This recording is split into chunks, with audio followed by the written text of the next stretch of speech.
Yeah, I couldn't start with, I think it's maybe even over the page where Joanne says, I think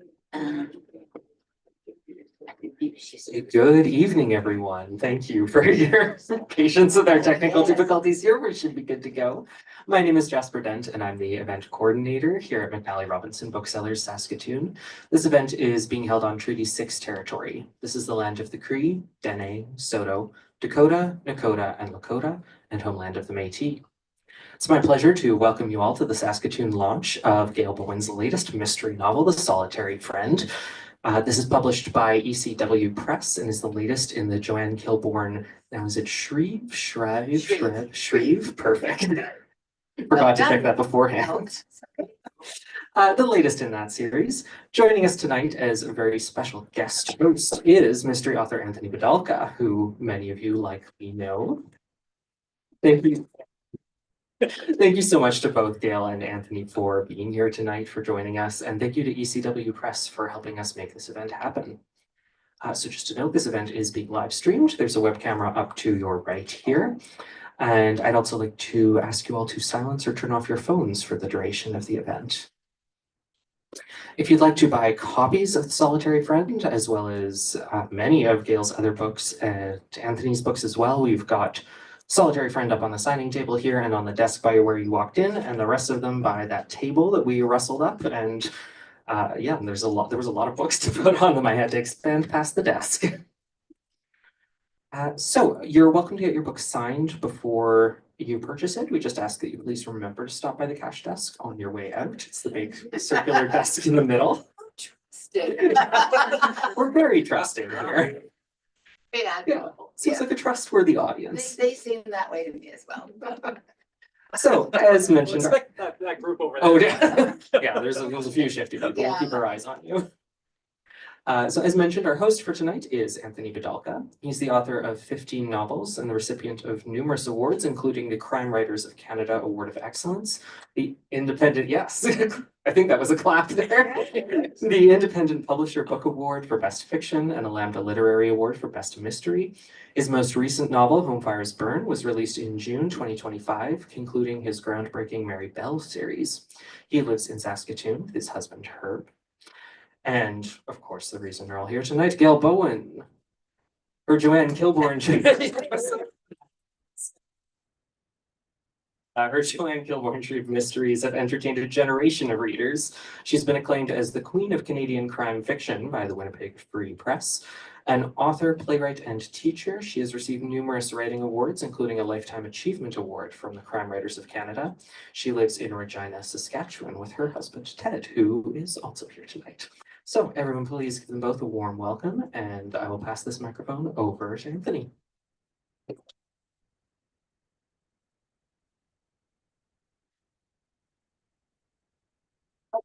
Great. I got to boss Gail Bowen now. This is the best. No, that's pretty good gig. I'm going to read not a whole lot from this, just a kind of a scene that sets things up, because I really want the fun part is when I talk to Anthony. I mean, I don't mean this will be boring, or if it is boring, you'll just have to bear with me. But anyway, so I will do this, and then you can get to the fun part where Tony compliments me and I compliment you. Yeah, it's all that kind of So stuff. she thinks. Yeah, so she thinks. Anyway, okay. Well, this is as you know, it's called The Solitary Friend, and in fact, this is a brief passage, but you do meet the solitary friend in this passage. So it's on this. These are a godsend because some dope forgot to. Yeah. Anyway, never mind. Okay, I should do okay with this now. Oh no. Okay. Okay. So Roger Millard had been in the. You know what? I think I'm just going to have to talk through a little bit of this. Roger Millard is a person who has been in the background of Joanne's life for a long time. Joanne is a political science, teaches political science, and so Media Nation Television and Radio has asked her a number of times to to come on, and her specialty is Saskatchewan politics. So she comes on and talks about Saskatchewan politics. And she has seen Roger she has never heard him say a word, and he has never smiled. He's just impressed, and he's up. He does the sound for the shows that she's doing, and but tonight Joanne is having the kind of party that the Bowens, I'm ashamed to tell you, and I'm not, I'm proud. We've done this for 57 years. On Valentine's Day, we have meatloaf hearts with mashed potato lace and a slice of bacon going right through the hearts. It's a very healthy dinner, and I recommend it highly. And we have done this the first year Ted and I were married. I did it because I thought it was fun. I thought it was funny. And then, of course, we both liked the idea. And then we had kids and they liked it. And then we had grandkids and they liked it. So we are still a mashed potato lace and around the heart meat. Like, you try this with her. Yeah, you watch. It will just light the fire again. Yeah. Anyway, so Joanne is going to, they are having, Joanne and Zach are having their daughter Mika and her husband Charlie D, who has a radio program called The World According to Charlie D that's very successful. And so it's Charlie D and Joanne, and then they're the two granddaughters who are in their teens, and the little boy who's just been, he's I think 4, Desmond, and so that's their 3 children. Charlie wanted to invite also the people he worked with, and so he invited Nova Langenegger, who is his producer, and also invited Roger Millard. And so Joanne is surprised from the moment Roger comes in, because I think I can say this now, because he is not only jolly, he is loquacious. He comes in and he is just, that when they bring the meatloaves, the girls bring the meatloaves out on wooden trays, and he's the one who starts to applaud and say, and kind of just cheer the whole dinner on. And then when they come out with the chocolate fondue and the little dippers, the fruits and the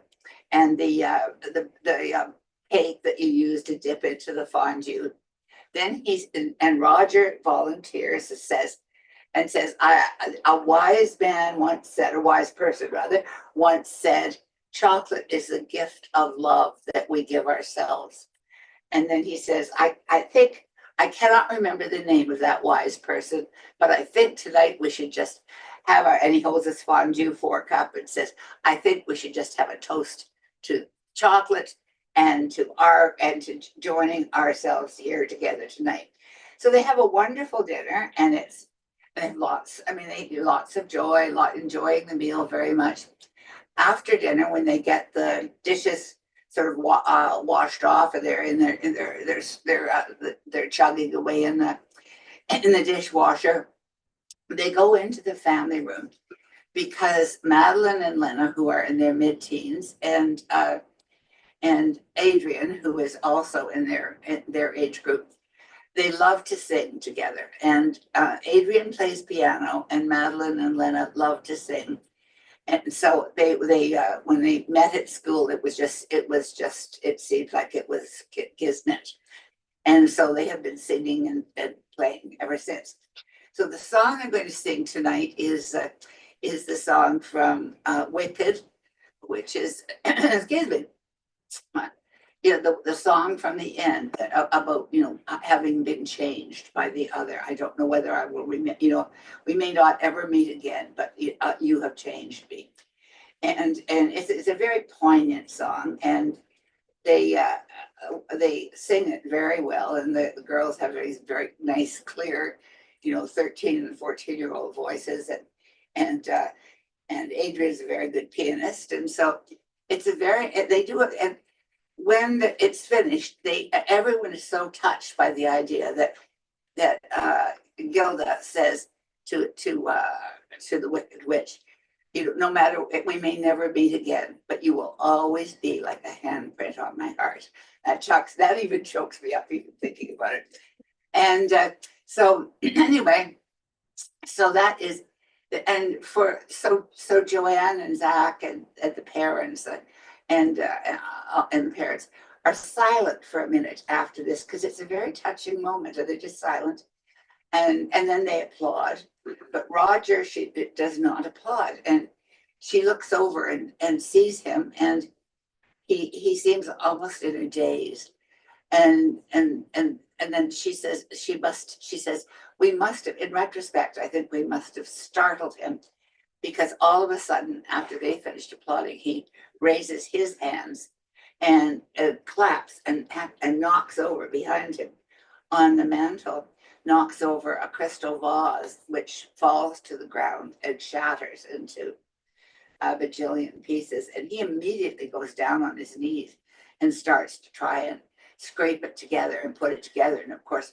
and they're all yelling, first of all, don't, no, no. And then Charlie goes down and puts his arms around Roger's waist and pulls him up.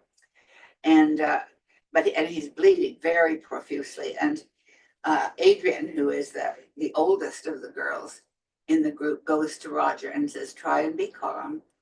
The three of us took first aid. And so we know what we're doing, and we'll take care of the first part of this. And then you will be, someone here will take you to the Regina General Hospital and to the ER. So and he still is just not even seeming to be into it. And but she says, raise your hands to keep the blood flow, minimize the blood flow. And so the girls come, and she says, we're going to bring some warm water and clean the glass out of your hands. And then we'll wrap this in towels, and you'll go to the hospital and get the proper bandaging. So that's the way it ends. And then that moment ends. And then Nova, the mother of Adrian, says, because she works so closely with him, with Roger, she says, I'll drive him to the hospital. And that's, seemingly it's just kind of a bad moment. But the next day, she says they had told her to go into his apartment with him because he lives alone and make sure he was all right in bed. And he was frantic about not letting her go in there and said, no, this is our home, you can't. And she mentions that as being something odd. And then the other thing is that Joanne notices, coming back from her walk, there's the blood smear still on the front door, and her husband says, we don't want that particular reminder. And Joanne says, so it's easy enough to take away, just white vinegar and cloth, so she has to scrub. She says it's pretty hard, and she scrubs it off. But it comes off and it's clean as can be. And all of a sudden, she says out loud, we're vulnerable now. And she has no idea at first where that comes from. But then she remembers, she went, like me, she went to an Anglican girls' school. And she remembers, of course, that's the story of the blood that if the blood was on the doors, that you were saved. But if there was no blood, then the child would be killed. So, and Zach kind of, tries to jolly her out, not jolly her out of that, but reassure her. And anyway, but that's where we meet. And Roger is the solitary friend. And so we will see him again. And I think I did not badly, considering I can't read. Thank you. But I still like these. I think I'm just in love with the look of them. Maybe. Anyway.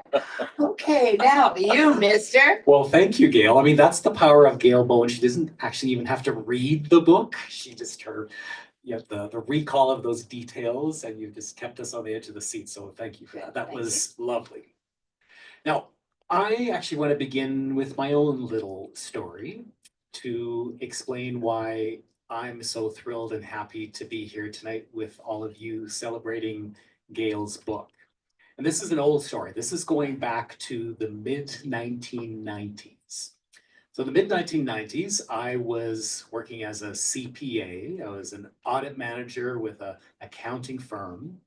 but I was also harboring a dream that I had ever since I was a young boy. And that dream was to become a writer. And I remember walking into this very building, into McNally Robinson, just to sort of suss things out and just sort of see what this book thing and writing thing was all about. And I remember walking through those front doors and standing on the threshold and beholding the thousands of books representing thousands of writers and thinking, huh, this doesn't look too good for me. I mean, how can I, inexperienced, no one who's never written anything, living in Saskatchewan, even hope to think that I could become a writer and enter this very competitive industry? So I wasn't feeling very good about things. And I wandered around the store and eventually found myself going into the mystery section because that's what I like to read. And this book caught my eye. And it caught my eye because one word in the title was familiar. And the title of that book was Murder at the Mendel. And I thought, wasn't that a coincidence? Because at that time in Saskatoon, we had the Mendel Art Gallery, and I thought, oh, isn't that interesting? So I picked the book up. And as one does, you turn it over, and I read the bio of some writer named Gail Bowen. And that moment, I mean, I can only describe it as explosive to me, because in that moment, I realized that a writer who was in Saskatchewan, still living in Saskatchewan, writing about Saskatchewan, was making a go of it, was making a career, like she was doing it. And suddenly my impossible dream was possible. And it was because of Gail Bowen. That's the power of this person. And every time since a new book comes out of Gail's, I think, you know, whose life is being changed with this book, whose dream is being augmented because of Gail. And that's the importance of a good writer writing good books. You never know who you're going to influence. And I've had the great fortune ever since to not only become a colleague, but a dear friend of Gail's. And we've sat in this bookstore many, many times at many other places. Yes. And I just think it's just so cool that 30 years after that, here we are tonight. And I just want to thank you for what you did for me. Yes, please. Thanks, Gail Bowen. Now, even though I have just professed my love and admiration for Gail Bowen, I've got a bone to pick with you. Okay. So I don't think I'm telling tales out of school or revealing something that's a secret, because I know this has been made public, and I don't know if all of you know this, but The Solitary Friend is the penultimate book in the Joanne Killbourn Shreve mystery series, which means there is only one book after this one. And I'm not happy about it. But I know Gail, and I know your mind is made up. So as a writer who has written the last book in the series, I'm interested to know from you how that process has been for you to write words that you know will be some of the last words about Joanne and Zach and their friends and family. Are you sad, or does it feel like this is the right time? Are you going to miss them? Like what is going through your mind? Partly, I'm still in the process of writing that book, so that means it's still very much alive for me. But I mean, I've been writing the Joanne series for 35 years, and that's a long time, longer than many things last, I guess. And I have really, and I've known many writers who wrote series who just grew weary at the end of their characters. And I remember seeing a guy in a bookstore in Vancouver, and he was just frantically going through his book saying, there's got to be something in here that I can still write a new book about. And I thought, I don't ever want to get there. I am fond enough for, well, first of all, I mean, I'm fond. I really am. I like Joanne. She's, and I like her family. I like her life. And I like the fact that it takes place in Saskatchewan. And that from the beginning, I made turned out to be a very good decision without knowing what I was doing, And that was that Joanne at the beginning was middle-aged, and she was 44, I think, or 46. And but I allowed her to age, which has given me all those. She's now 64 in this book. And so, and she's a different person now than she was at 46, just as I am a different person at a considerably older number than 40. Now I'm 83. And so it's, but I thought, like, I can't make Joe, I cannot give her this. I mean, that's just too much. She's got enough stuff going on with that. And, but it turned out to be a good thing because it meant her children could grow and they could have relationships, and she could have changed relationships. And then when she doesn't meet Zach till book 10. And I think it's book 10. And then she meets, and he's exactly the right man for her and the right person. And she is the right one for him. And it's a great love story about a love that can start in middle age. And in the new book, the one I'm writing right now, those of you who've read the books know that Elder Ernest and Peggy Kravaizak are very close, and they're 85 years old, and they've just married, and they're really gloriously happy and excited about what's ahead. And I kind of wanted to show that it isn't always. I mean, I had a really nice line in the review, that big review that honestly, I got this review that you dream about getting yesterday, and I have no modesty. I'm just ashamed of myself. I sent it out because these guys, Tony and two and three other friends of mine, wrote blurbs for the book, so I sent it to them. And it's kind of like saying, pay attention to me. I mean, it's such a horrible thing to have done. And I'm even embarrassed. She made us call her and read it to her. Yeah, that's right. How did you feel when you read this? Did your heart stop? Yeah, I know. Anyway, but it was, but I really do feel like I've never lost interest in Joanne. I still really enjoy what's going on in her life. I care about her, but the line that I liked so much in that review was that Bowen's books are not so much about murder as they are about life. And I thought that was a very accurate description of, Peter Hawkins's, who wants to have the tape of this, and it's a mutual friend of ours too. And but he liked that line, and I hope that that's what I'm doing. I mean, I hope that that's what I'm writing about, and I hope when I'm pretty well through the book. But I mean, of course, as Tony knows and I know too, a book is never finished. I mean, you still have editing and all, so the relationship doesn't end. But I will. I mean, I knew right from the beginning. I wanted to say. I didn't want to be tired of her. I didn't want to be having the margins get bigger and and nothing happening. And so anyway, that's so I feel. I mean, I will be sad, but I'll do something. I'll do something, and I don't know. I may take up croquet or.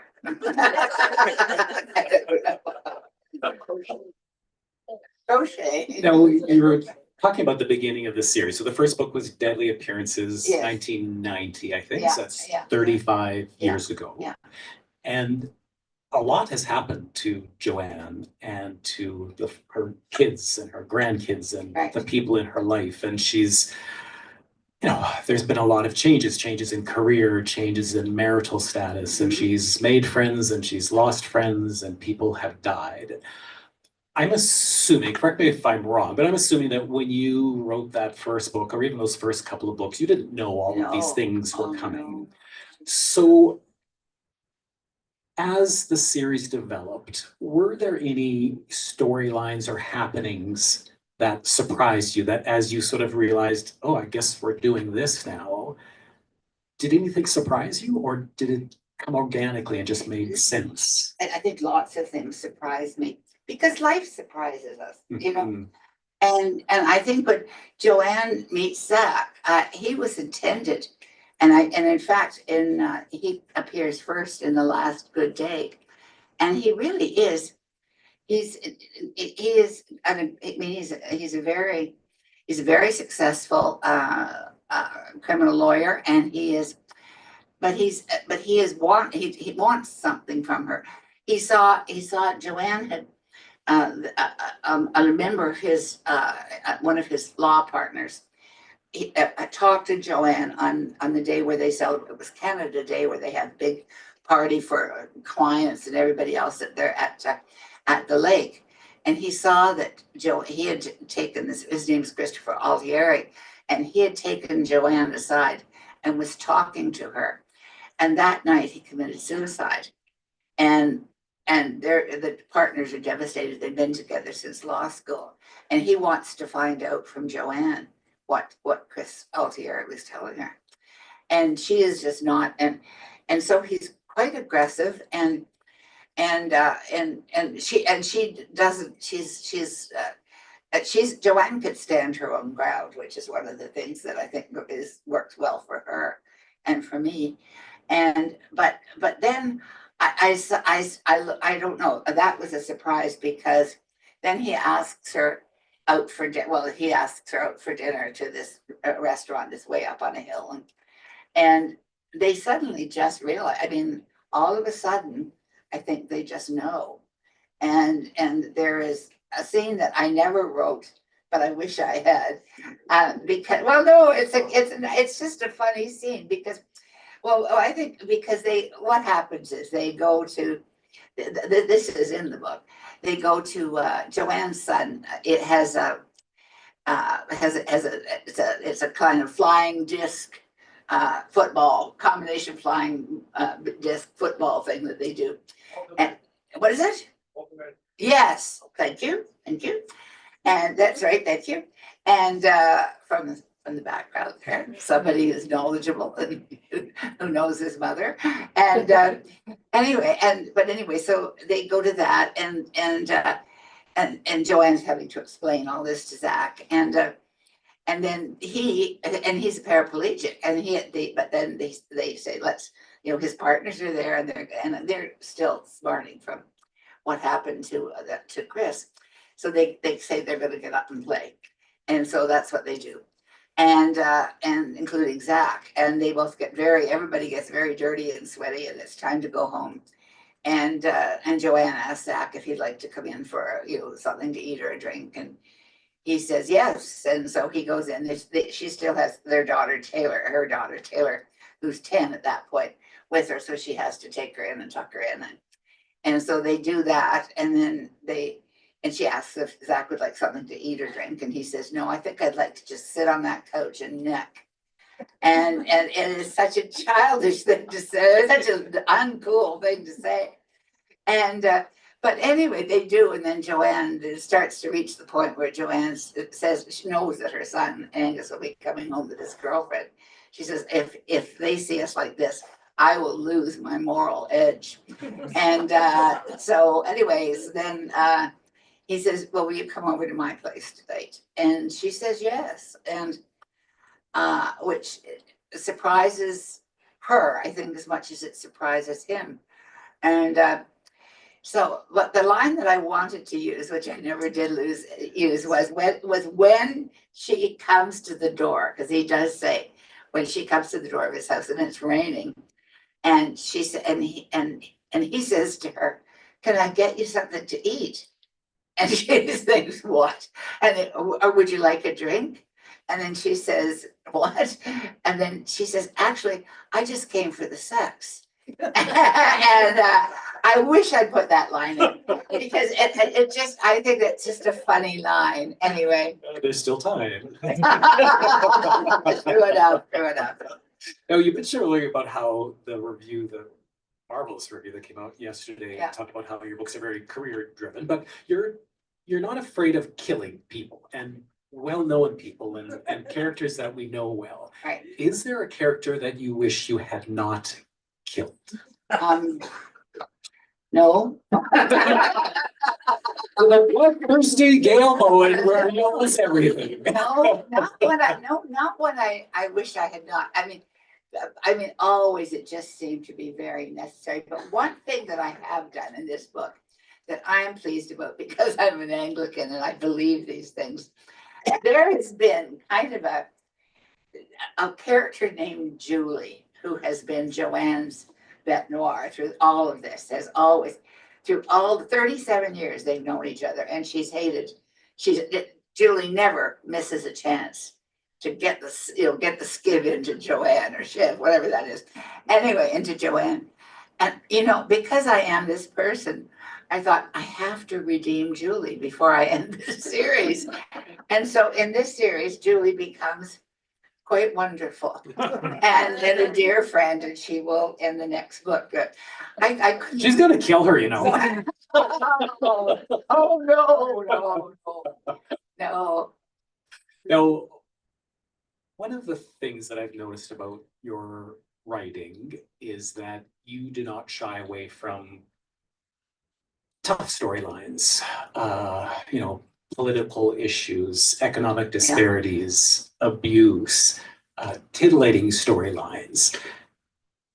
Has that, and I guess I don't have a good enough memory for the very early books, but has that always been something that's important to you, or did it become a hallmark of the series as you moved along?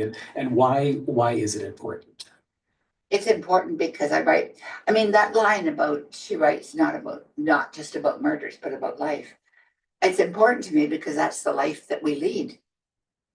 And there are those ugly things that I think need to be talked about, that we can't just brush aside. And I try to show, I mean, one thing that I have in my own life been very, very lucky is that I have, and I think this is Regina, because when we lived in Saskatoon, I'm not, this time sitting in Saskatoon, I'm just about to say something insulting, but it's not insulting, it really isn't. But my husband was at the university, teaching at the university. He was a 3-year person teaching, and I was there at the university, and all our friends seemed to be at the university. It was a very touch. Now, I think that may well have been our age because we were having babies, and so that may well have been that. But I didn't really know anybody outside the academic world. I didn't. But in Regina, I just seemed to get. I mean, like a part of it was just luck. I mean, I taught I got a job like way back when it was the first Saskatchewan Indian Federated College. So I've worked with Indigenous people for 40 years. So I learned a lot about that world. And I'm also political, so I learned about the political world. I'm also religious, so I taught Sunday school for 50 some odd years. So then I met different kinds of people, along the way, and I think that's been a real gift. Because people see life differently. I never think that I have the answers for it. I mean, never, not even for me, as perfect as I am. I mean, no, I don't have the answers. But I mean, I think it's important to explore those differences. Yeah, and to raise the questions and to raise, come up with their own answers. Yes, and to show that people are not a label. They are human beings who want the same things out of life that you do. Yeah. And that anyone would. And so no, and I like that because it makes it's very good for me, because it teaches me how leads me into creating characters with more dimension, who are not just a certain race or a certain gender or a certain anything, but are human beings who feel the same things that we all feel.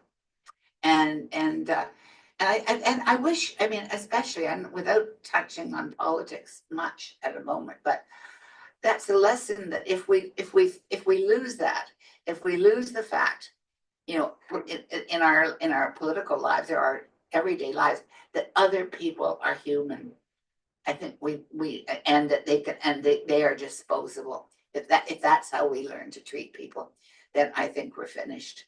I mean, it has to be that we really are all in this together.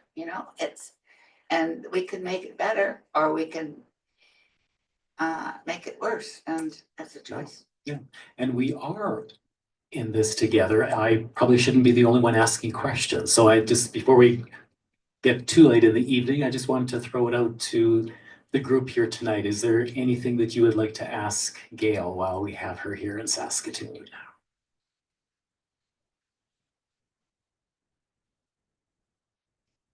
I'm just going to keep asking questions if. All right. We'll just stick up your hand if you think of anything that you want to hear. I have a question for you, Gail, that might come out of left field, Okay. but as we are sort of, moving towards the end of this series, if some whippersnapper writer came to you with $2 million and said, I'll finish the series. no, Sorry. no. Oh, I'm sorry. You got me with the $2 million. I was already signing. Right.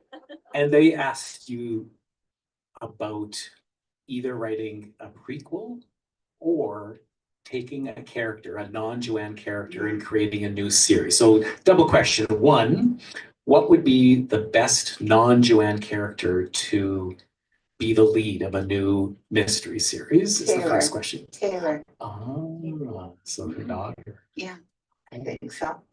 And why would you think Because she's Taylor is an extraordinary person, because she's a prodigy, and Joanne, and she marries.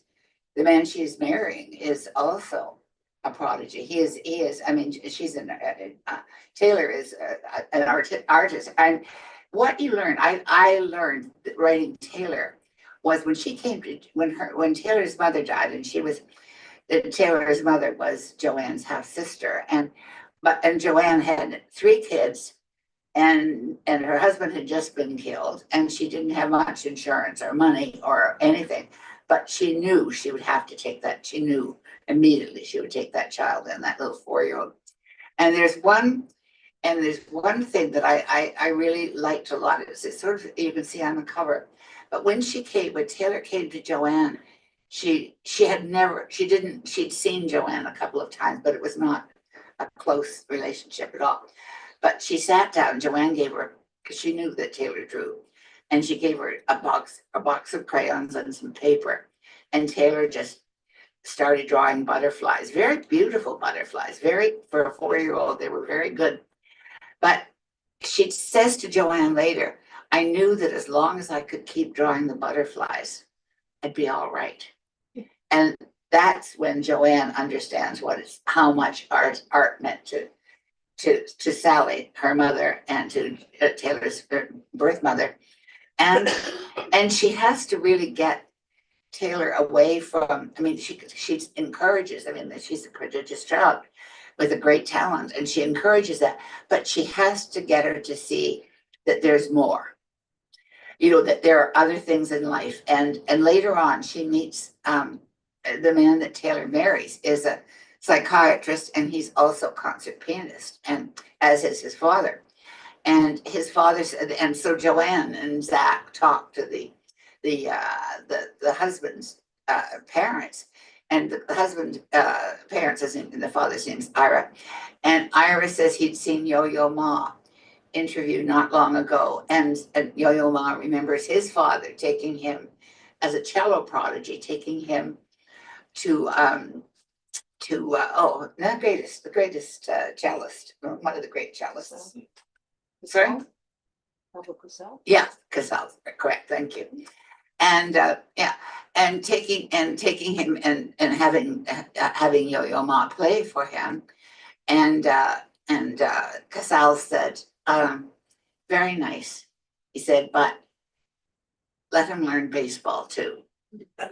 And he said he should remember, first, he's a human being. Secondly, he's a musician, and third, he's a cellist. But most of all, he is a citizen of the world. And Yo-Yo Ma has lived that. I mean, he has been an incredible. And so that's kind of what I think Joanne was trying to do, was to get Taylor, just to give her a sense that that was a significant thing.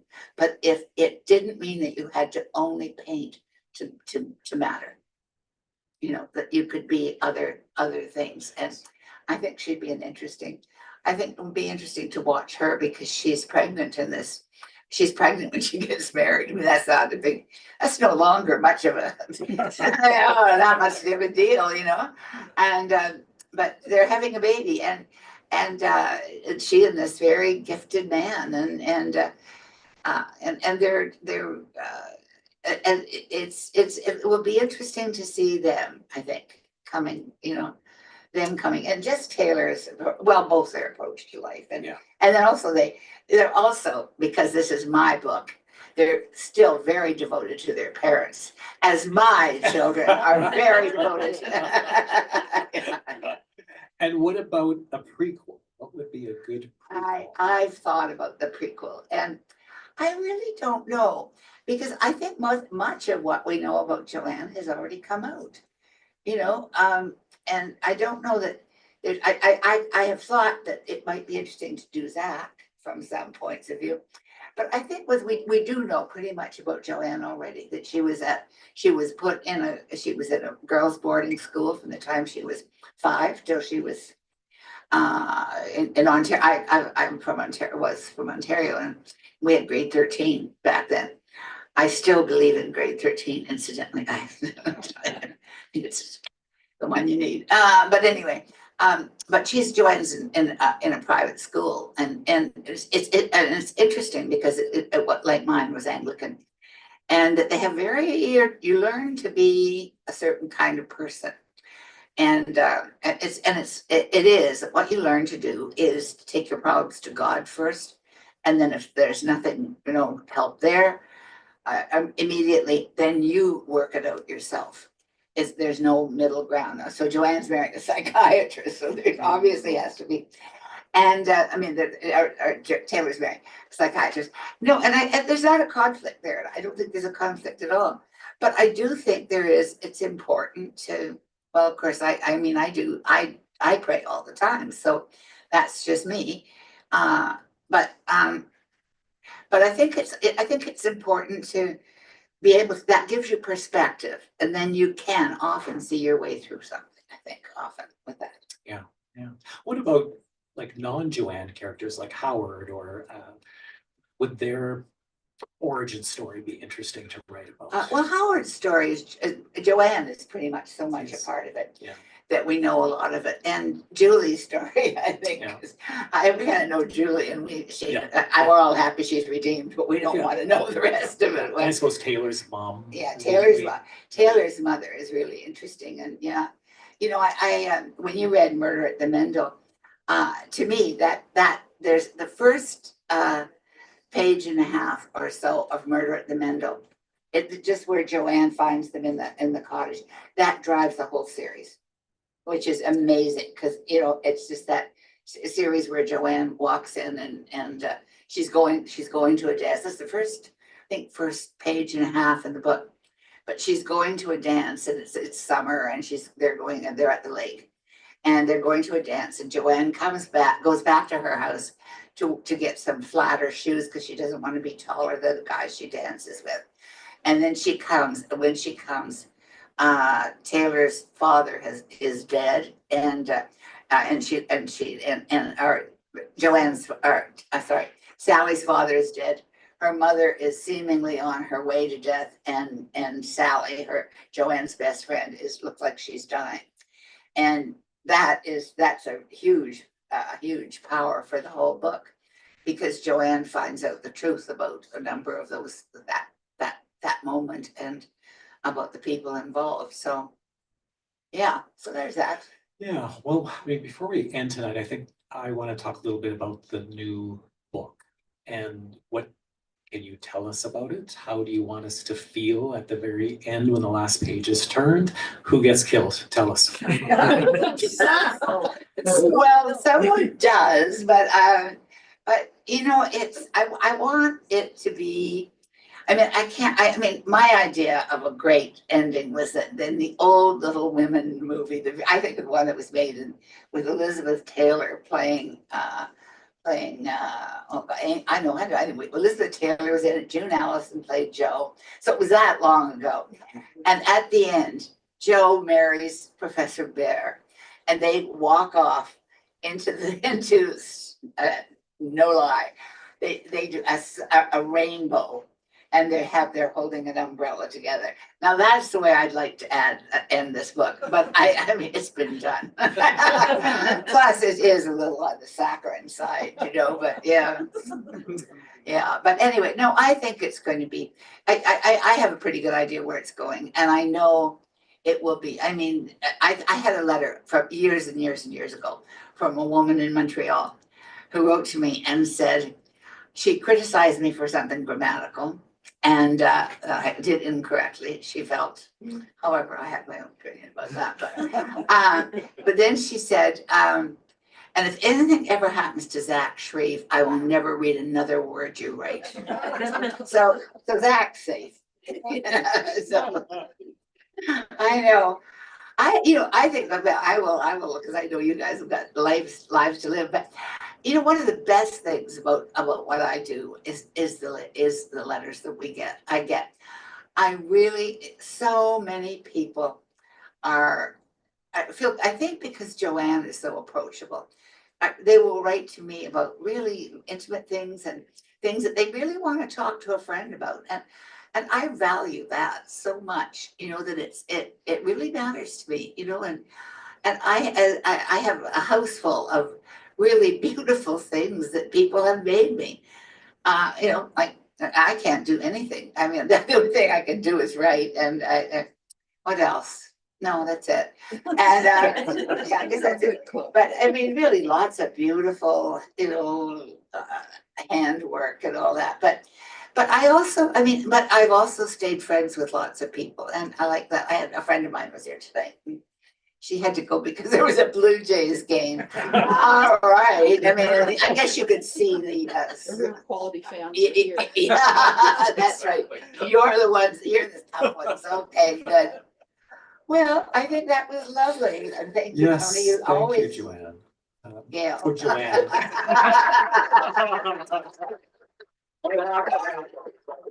Always. I did want to say though, for the ending, I know why people write you the way they do and ask the questions. The way you write your books, you can just tell that you're in those books, and the way you write and talk about poetry and art and love and sex and all of these things, that it just feels. Are you uneasy talking about stuff? I can talk to you. Could you help me? Yeah, I can. Looks blushing a bit there. So before we turn it back over to Jasper, last call for any questions for Gail. All right, well, let's give a big round of applause for Gail Bowen, the solitary friend. Thank you all so much for coming and being so receptive and warm when I was falling apart here, which I often